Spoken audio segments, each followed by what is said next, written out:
I have not started streaming just yet. You should be able to see loading and the chat on the screen as well. Hello everyone, wherever you're tuning in from, whether it's YouTube, Twitch, or Facebook. Would you look at that? I'm also sending this to Discord as well.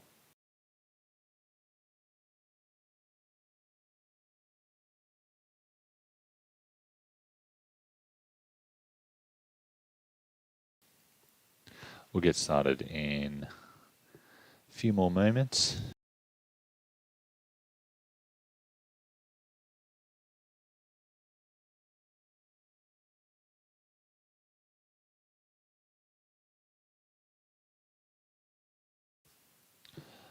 I have to say, so my intention this week was to do a stream of The Sims 4, but to do like a, basically like the Big Brother, but in The Sims. So have a house full of Sims and just let them do their thing. And do that, you know, do like an intro session and then record a few sessions over a few weeks and get people to vote out the Sims over the course of the weeks. But unfortunately, I'm having a heat issue with my PC at the moment, so getting some bad thermal throttling. So I've had to sort of sort this out at last minute. So I'm going to be ad-libbing a bit of this, but let's get it started.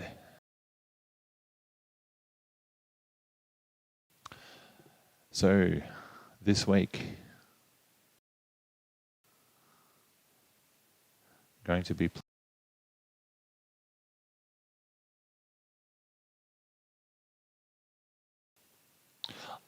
be playing Carmageddon, the vehicular combat game from 1997.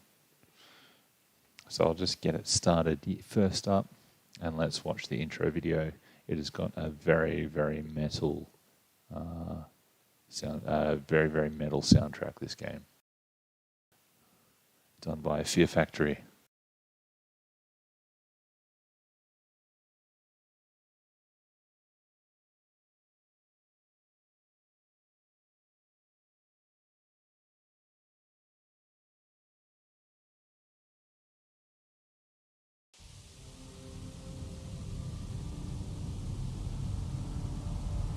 Attention all competitors, this is your 1 minute warning.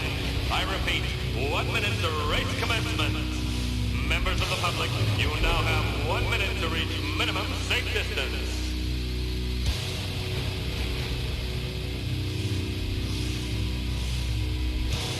Okay, ladies and gentlemen, fire 'em up.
I know you can't see me, but I guarantee you I had the devil horns up through that whole intro video.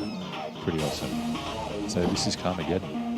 If you followed my articles when I was writing for Exclusively Games, I did an article on basically the history of controversial games, and this one figured very prominently. And it's quite easy to see why, just from that little hint in the intro video. So basically, it's a moving combat game.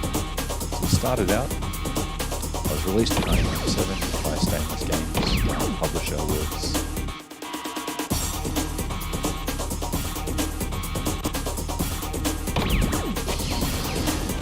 was SCI.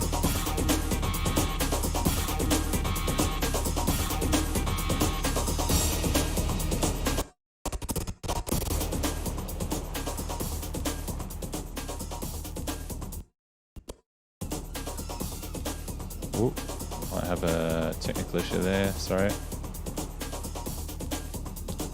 How's that going? Is that a little bit better?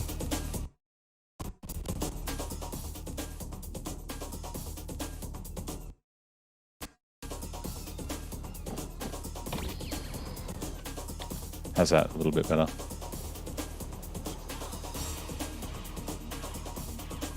Sweet.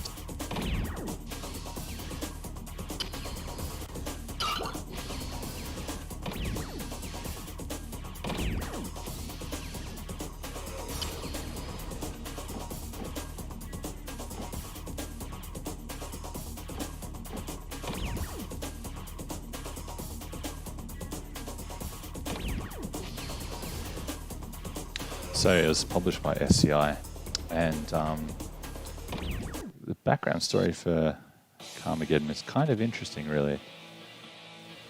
So it started out as a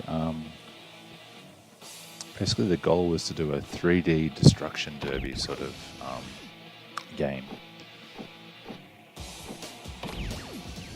and so Stainless Games got to work on that, and they were going quite well with it.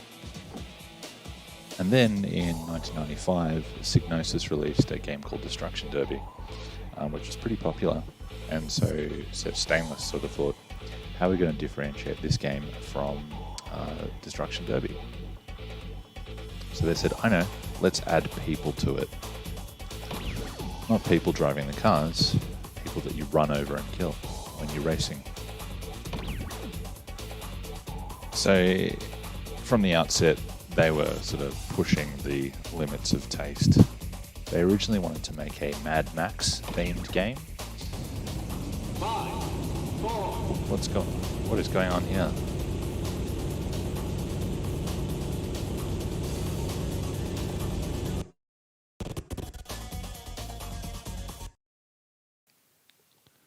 Whoops. All right, we'll try that again. Anyway, while I'm doing that,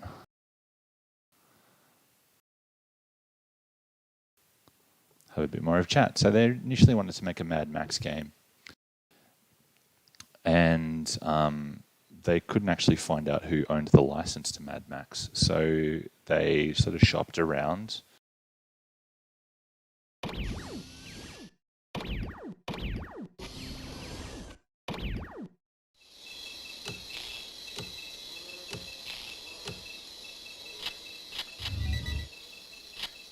Okay, so they shopped around and they found a little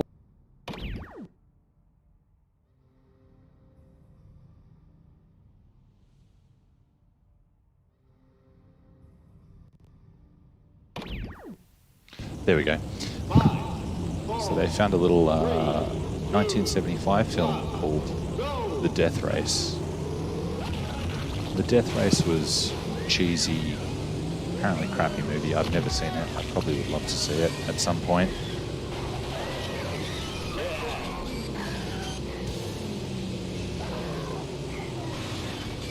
But they got the license for The Death Race.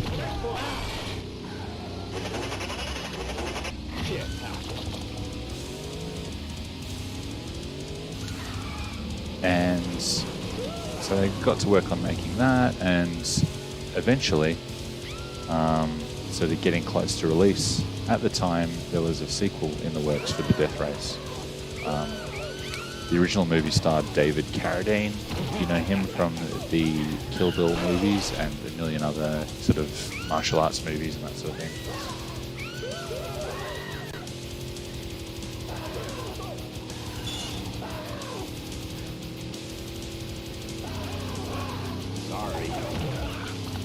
So,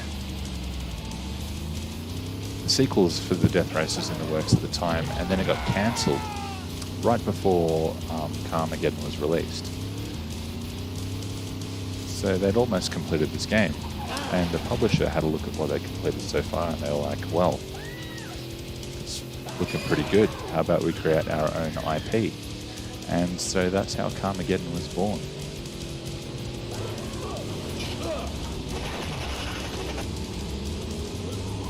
So it is at its core a racing game. So I don't know if you can see at the top of the screen there, there's a time limit. It's counting down. Basically, when I do something that earns me,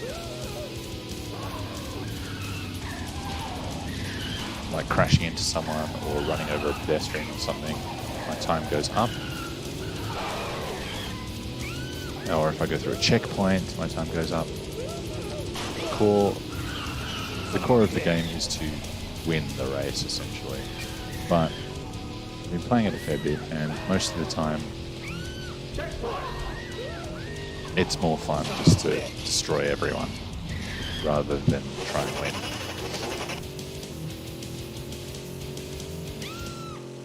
So yeah, it's one of those weird little stories where it was never intended to be its own game. Uh-oh, I'm going to run out of time.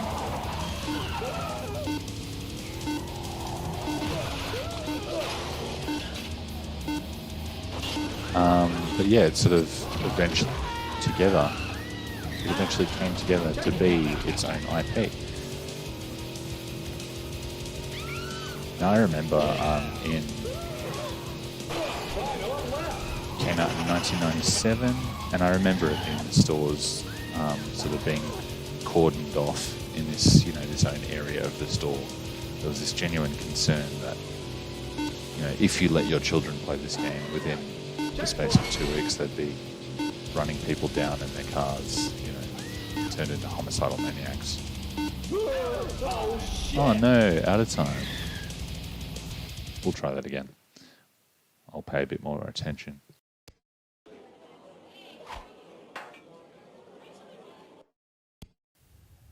So I didn't actually play the original Carmageddon as much as I played Carmageddon 2. And for a long time, it was quite difficult to get Carmageddon 1 working. Carmageddon 1 was released at a funny sort of period of transition for the games industry.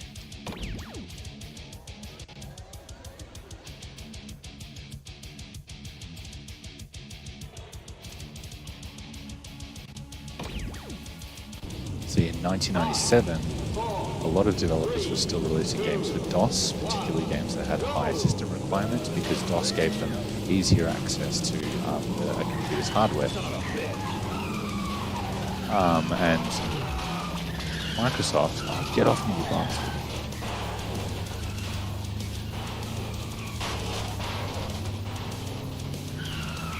And Microsoft created the DirectX API. The DirectX API to give software developers easier access to the low-level functions of computers. So there was this weird period where some games were getting released for DOS, other games were getting released for Windows. Not all of them had hardware acceleration, because hardware acceleration was this pretty new thing. And so, as a result, getting those games to run from that era is an absolute bitch. Yeah, wasted him. So DOSBox has been quite good, so it's a DOS emulator, but DOSBox can't sort of emulate 3D acceleration that well. So it's quite complicated, and I eventually got to play Carmageddon 1 a bit more in my later years when it was released on GOG. And it really is fantastic. I mentioned in the article for Exclusive Games that it was known for being controversial. It was known for being violent. It was known for being, a real... It was one of the boogeymen of, the mid-90s video game violence debate, along with Doom, Carmageddon, Grand Theft Auto, those sorts of things. Carmageddon was in that league. But underneath all the controversy, unlike a game like Postal, which was, it's pretty controversial, and underneath it all was actually a pretty bad game, really. Carmageddon itself is an excellent racing game. It really is fantastic. And I think that got buried a bit in the controversy. Uh-oh, wrong checkpoint.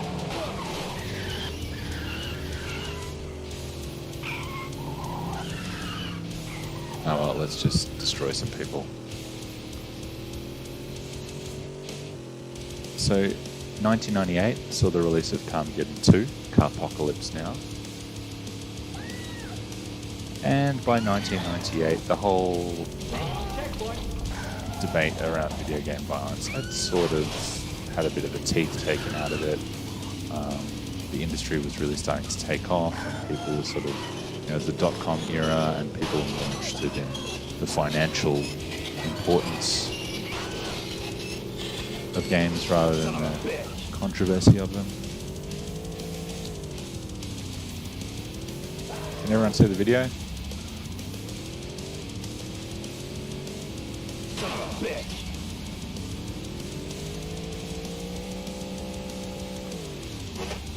Anyway, in 2000, Carmageddon got another sequel, which was Carmageddon TDR 2000, which is a reference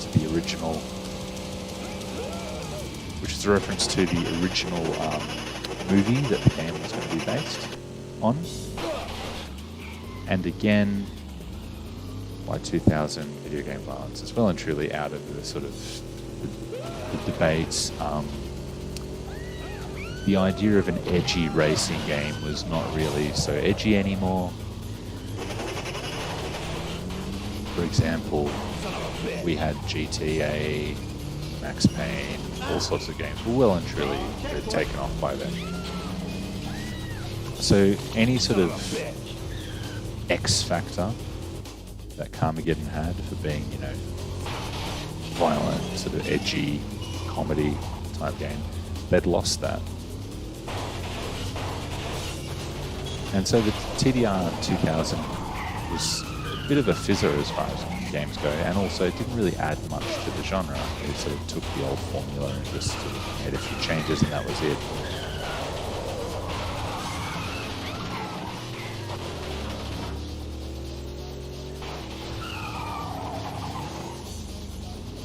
So Carmageddon went into hiatus for many years, basically almost 2 decades. It was eventually picked up in the mid-2010s, thanks to Kickstarter and a sequel developed called Reincarnation. That was similarly got sort of average reviews, just because of some sort of poor design choices they made. But a year later, it got a sort of a rebuild, which was the Max Damage rebuild. And that is really, really, really fun. It's cheap and it's on GOG, and I highly recommend you check it out. It looks great as well. Features the same sort of, irreverent humor of Carmageddon.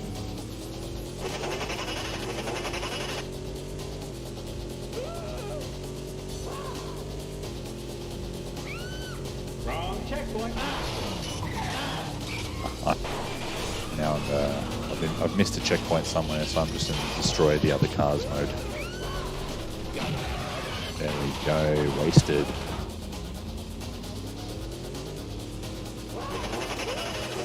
Wrong checkpoint. So, underneath all the controversy is a really, really solid racing game.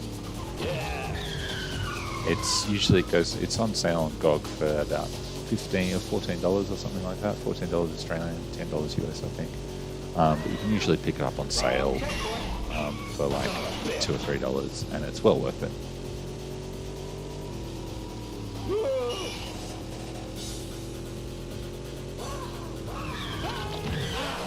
I do like the handbrake turns over a pedestrian, and you get an artistic impression bonus.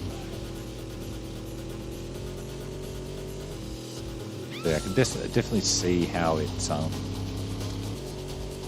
of turned a few heads in a negative way back when it came out. But looking at it now, you can sort of almost wonder what the big deal was. All the images of the pedestrians that you can see, they're all sort of captured. They've all been captured or live video captured. So they've basically taken, live photos or images of real actors, and then they've turned them into sprites. So that was possibly some of the controversy, is that you weren't just running down these sort of cartoon characters, you were running down these people that essentially looked real, or as real as 1997 would allow. Yeah.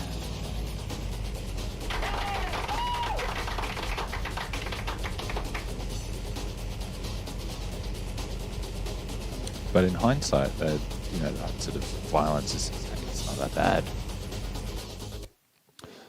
So what makes Carmageddon great as a racing game? Well, first of all, the music is just awesome.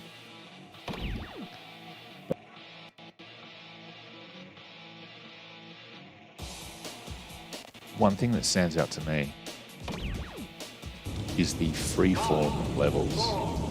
3, 2, 1, go! So unlike racing games such as Need for Speed, which is sort of getting its start around about the same time, and Destruction Derby, which is the sort of main competitor for the perceived competitor for Carmageddon initially. It's it wasn't sort of limited to a track, or it wasn't sort of entirely focused on destruction. It was essentially a racing game with combat elements in these huge sort of free-form open tracks. I mean, there's so many secrets in these tracks. You can just go completely off the beaten path and go exploring in these game worlds. They're sort of mini open worlds. And other racing games at the time weren't doing this, especially crazy stuff like these loops and things. Oh no. Yes, cunning stunt bonus. Love that.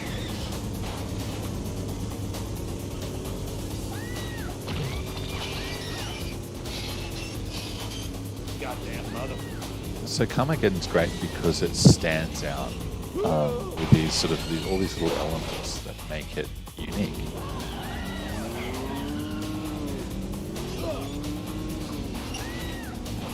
Son of a bitch.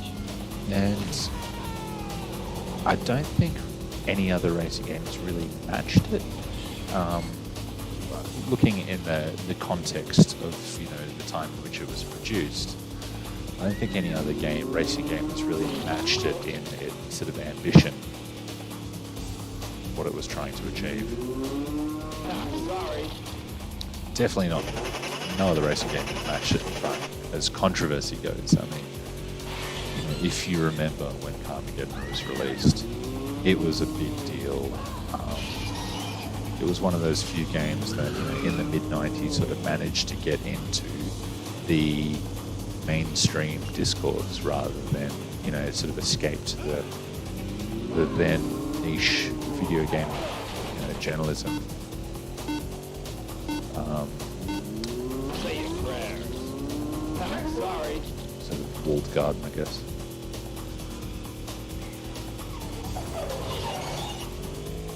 It was also quite difficult. Like I don't know if you can see You know, I'm cutting it fine with my times here. I'm going to lose this one.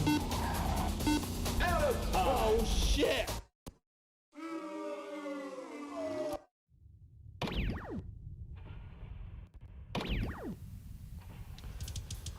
You had an upgradable car as well, so you could upgrade the armor, the offensive capability, the defensive, or the speed of the car as well.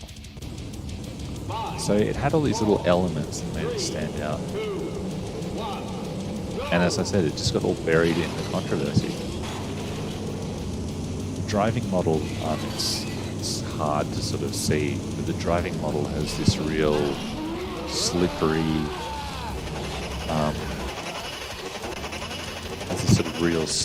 you know, you're just holding on barely the entire time. It's quite exciting to drive in Carmageddon.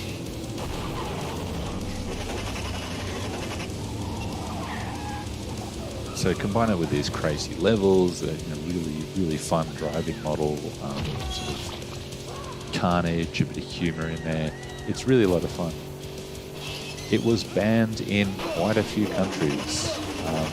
Germany it was banned in, Brazil it was banned in, it was banned in the UK initially. So in the UK they banned it and it was made in the UK. I believe, actually, don't quote me on that, I might be getting that wrong, but I'm pretty sure it was made in the UK.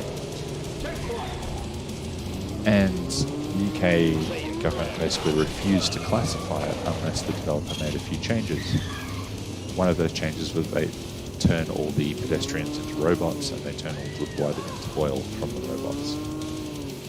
So the developer appealed this several times, and about 10 months after the release, it was approved for release in its original format. Funnily enough, of all the countries that banned it, Australia was not one of them. We have a long history, and I think shameful history, of applying the ban hammer to video games, and Carmageddon was not one of them. Yeah. It managed to escape with only an MA15 rating, which is surprising, considering, you know, at the time and still today, quite conservative when it comes to interactive entertainment.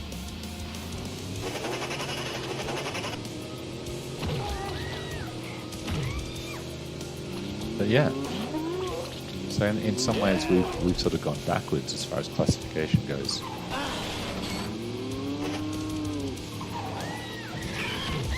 If I had to make a recommendation for picking up one of the Carmageddons, I would say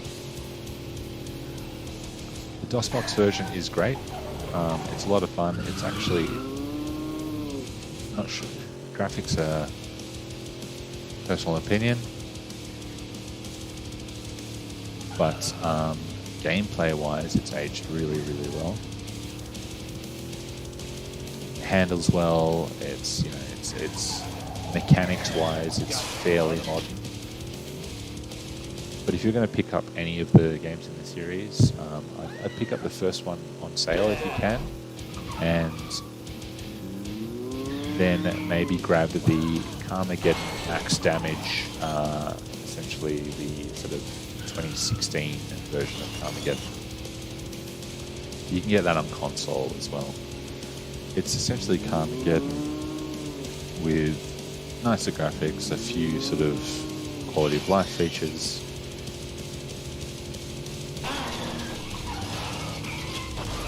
It takes the edge off that sort of retro look.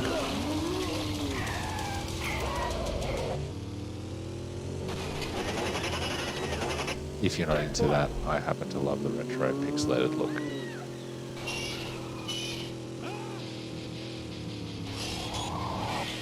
Multiplayer is by all accounts really solid and a lot of fun. As you can probably imagine, can race, but most games devolve into sort of the trying to destroy each other. So that's just way more fun, especially when you're going up against other people.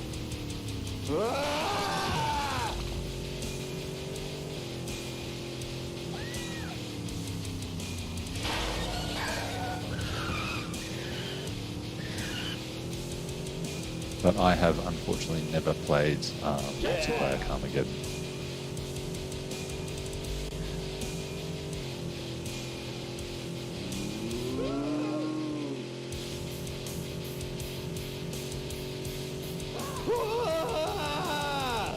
Hey! Hey! Uh-oh, running out of time. I need a pedestrian.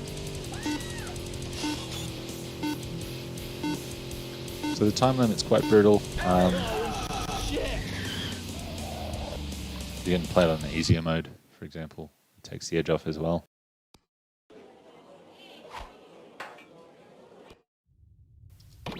I'll just load a save game and show you one of the other quite imaginative levels. One that I've not managed to beat yet. It's down a mine shaft.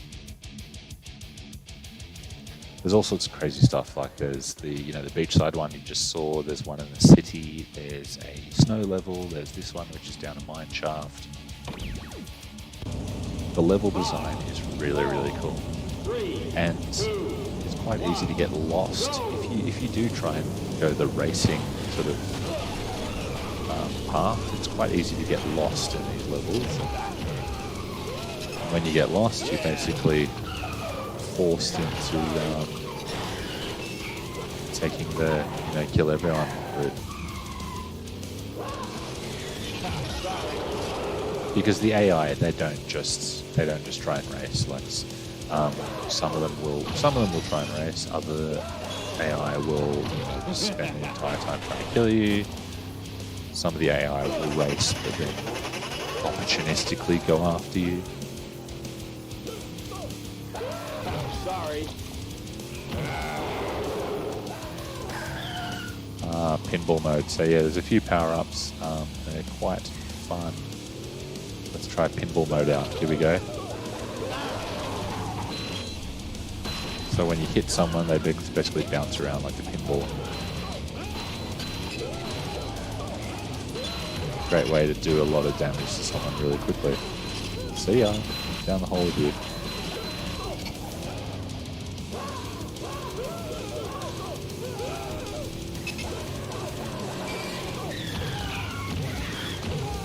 I don't know if there's a storyline. I think apparently there's a sort of kind of sci-fi dystopian storyline to the game, but I honestly couldn't tell you what it is. All the characters have got sort of pun type names. Like the main character the car that I'm currently driving, his name is Max Damage. Oh damn, giant pedestrians.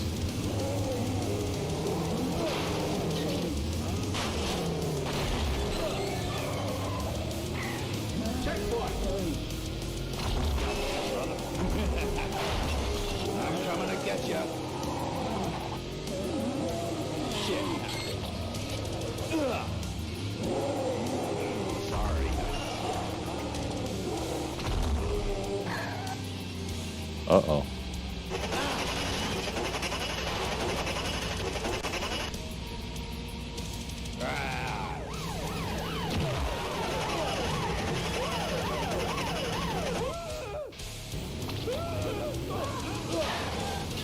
And so that is Carmageddon.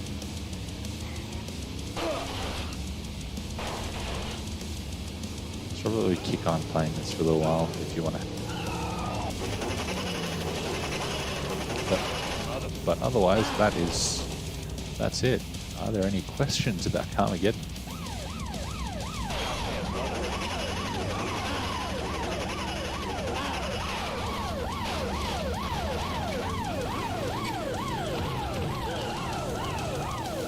Facebook video finally working.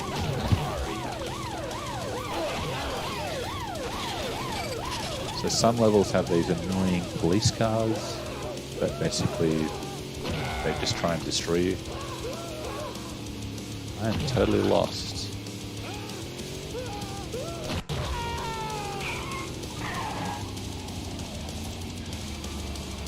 Let's try this way. Seems to be where the arrows are pointing. really quite a good soundtrack. Really, Fear Factory did the intro and also 2 other tracks, instrumental versions of their songs. It's, you know, as you would expect for a game like this. You want a bit of metal when you're running people down. The second one compares graphics-wise. Look, at the time it looked awesome. It's, you know, everything is 3D modeled, even the pedestrians. But it's sort of 1998 3D models, so it looked fantastic at the time. However, that sort of transition from sprite-based games to 3D modeled games was kind of interesting in that while the polygon-based games were technically superior, I think a lot of the sprite-based games have actually aged better. So if you look at, I'm trying to think of an example.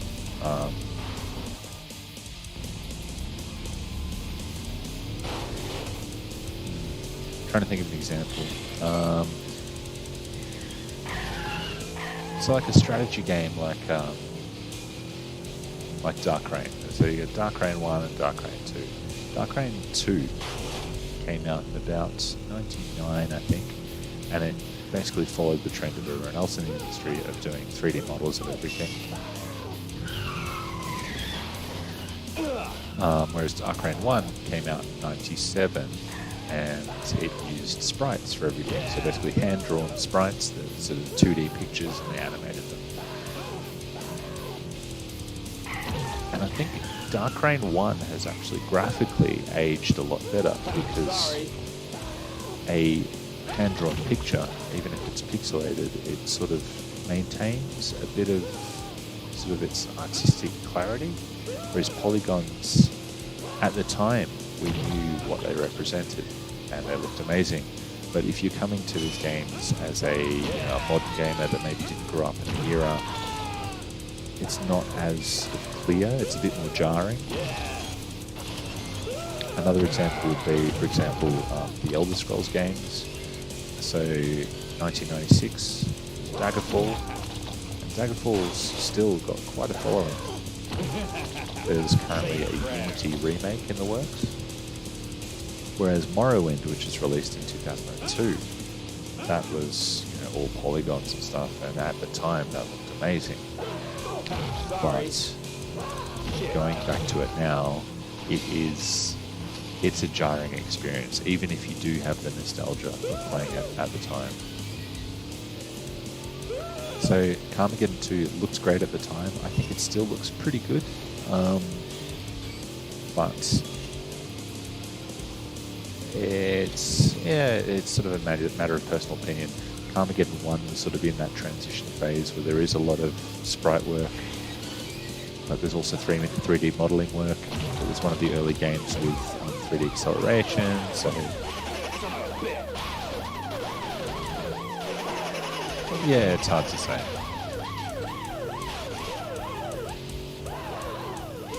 Other games like the 2000 version, the Death Race 2000, I think that hasn't aged particularly well graphically, but also it wasn't a particularly well-received game. And then you've got the 2015-16 Carmageddon Max Damage release, which for a game that came out 6 years ago now, it looks pretty good, so that's worth checking out.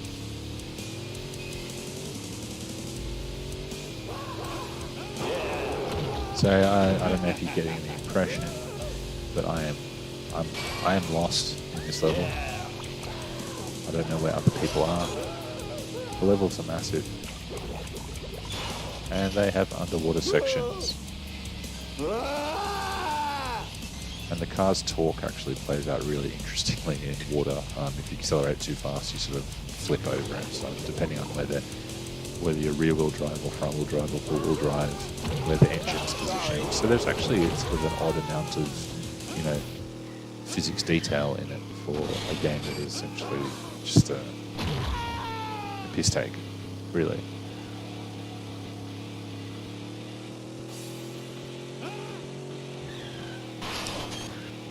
But yeah, I first came to the series really with, I'd sort of been briefly exposed to Carmageddon 1, but I really came to the series with Carmageddon 2, so I do have a bit of an attachment to that. But Carmageddon 1 is sort of more worthy of looking at from a historical perspective because of what it achieved or what it represented for the industry at that time.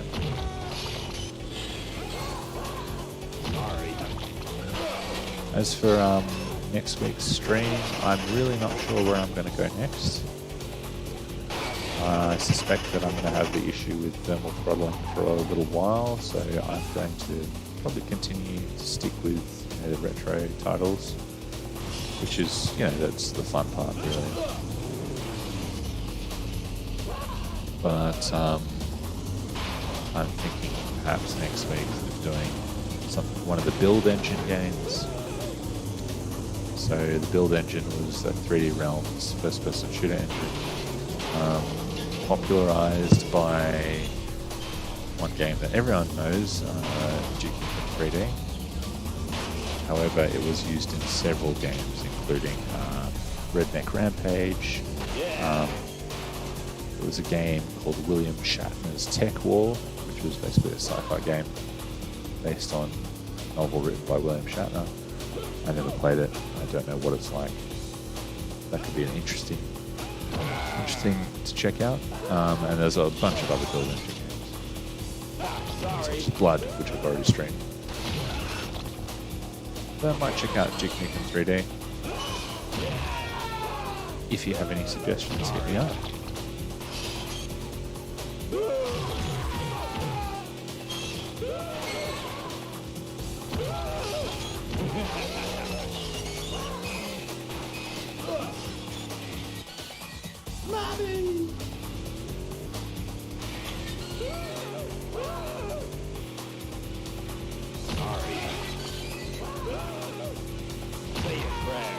What's going on with the camera view here?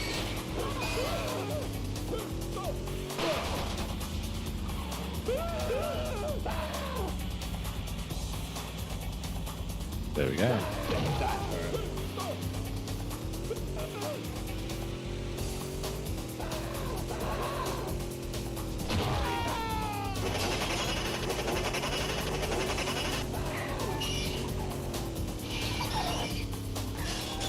Part of me is thinking maybe I'm finding the right way. I'm not sure.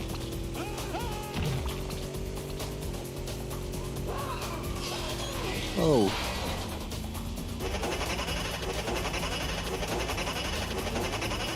That sound you can hear there is me repairing the vehicle.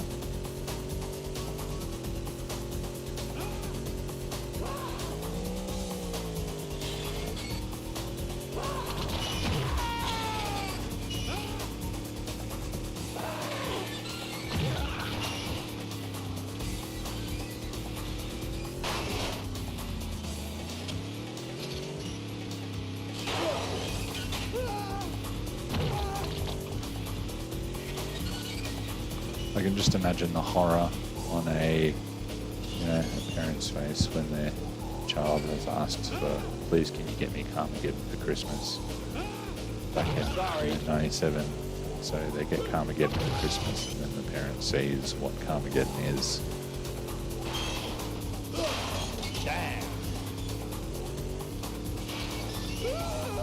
I think I might have found, I'm on my second lap. I think I might have found my way.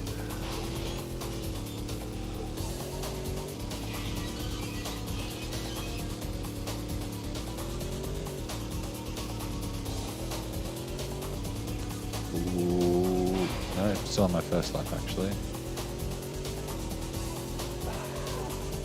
Oh, back here.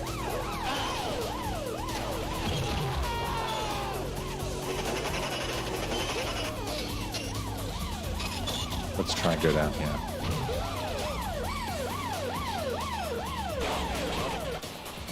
Mommy!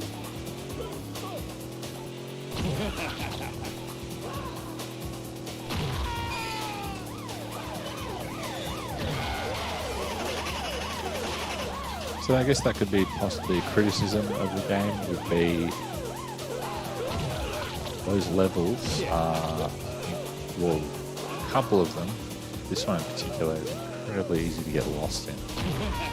But then I guess that adds to the longevity of the game, in that you can really spend a lot of time exploring these levels. And you'd eventually learn them.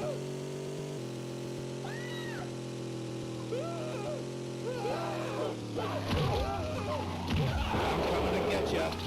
Ooh, underwater ability. That might be handy.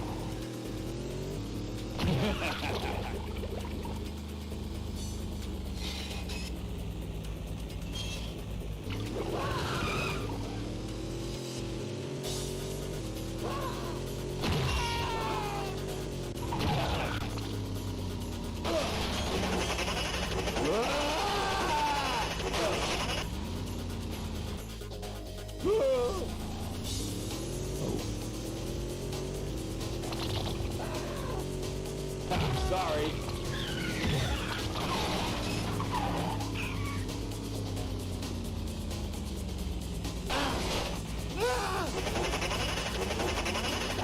Maybe I can find another victim down here.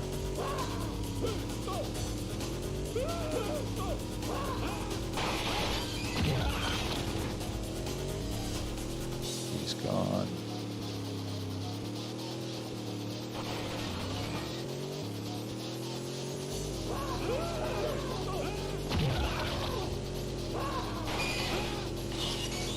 So anyway, I might call it there. Thanks for watching. Sorry. If you have any suggestions for next week's stream, hit me up. At some point, I'm also planning on doing a long play of an adventure game like Sam and Max Hit the Road. Sorry. And then there's also the possibility of doing something different, like going into a bit of emulation.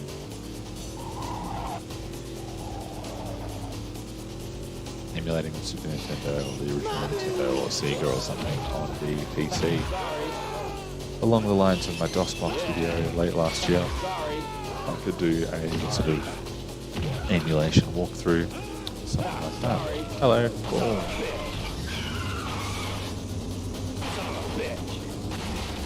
Let's waste this.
Yeah, got another one.